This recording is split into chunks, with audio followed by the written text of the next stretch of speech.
You know, there's this interesting argument by your colleague at Oxford, Nick Bostrom. Do you know Nick?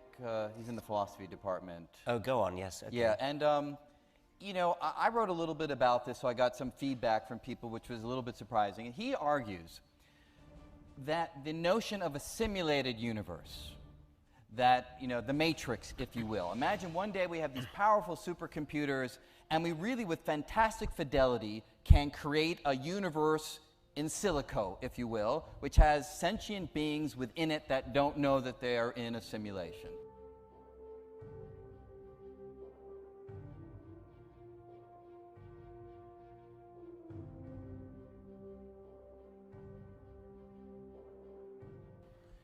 And he goes through an interesting argument with, just for brevity of time, let me just simplify it.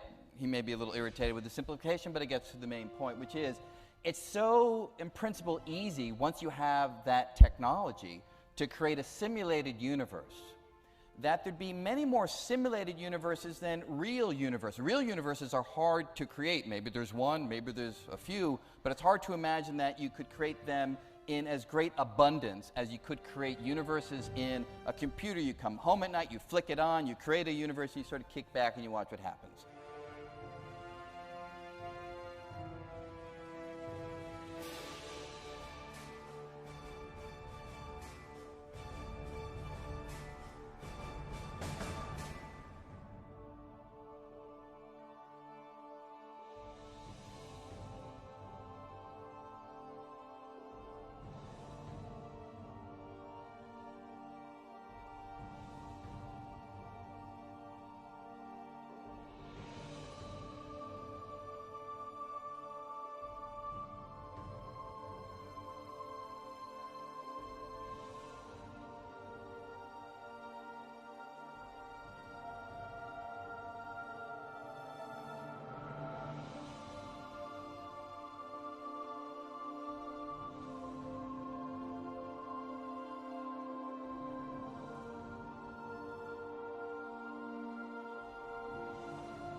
some very intelligent scientists have now begun speculating that maybe we're living in a simulation. Is there any coherence to this? Well, first of all, it's not clear there's much difference between simulation and reality. Sometimes I talk about we'll be able to simulate human intelligence, and then some philosophers come and say, well, that's a simulation and that's not the real thing. And if you simulate something as precise as the original thing, I don't think actually there is a difference. This universe could have been created by some super intelligence in another universe. So maybe our whole universe is a junior high school science experiment of some super intelligent junior high school student in another universe.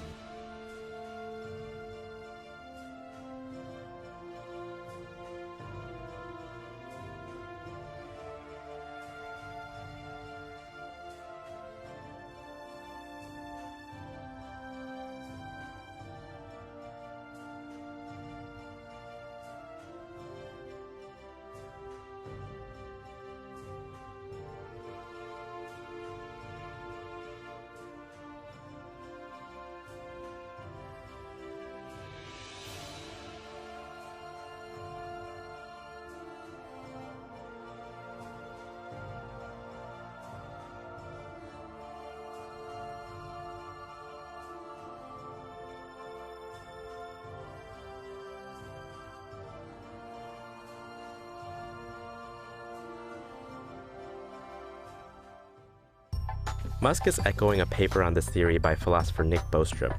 His argument goes like this. 40 years ago, we had Pong, like two rectangles and a dot. 30 years after Pong, we got The Sims. Now, 40 years later, we have photorealistic 3D simulations with millions of people playing simultaneously, and it's getting better every year. So let's go about 10,000 years into the future. It's possible that when we get there, civilization will be entirely gone because there is a ceiling to our advancement. Maybe it's because of global warming or self-replicating robots. If civilization stops advancing, then that may be due to some calamitous event that erases civilization.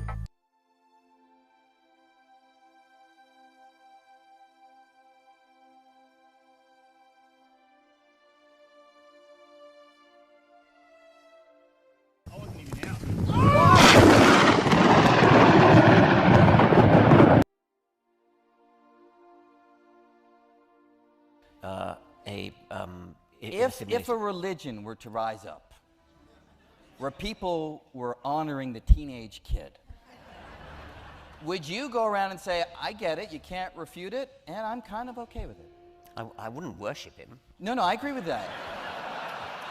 that I could have guessed from the outset. But in that situation, where it's less like fairies, it's less like, ghosts, it's less of this crazy ideas. Yes. There's actually a logical sequence of words that can be given, meaning where there is a creator to this world.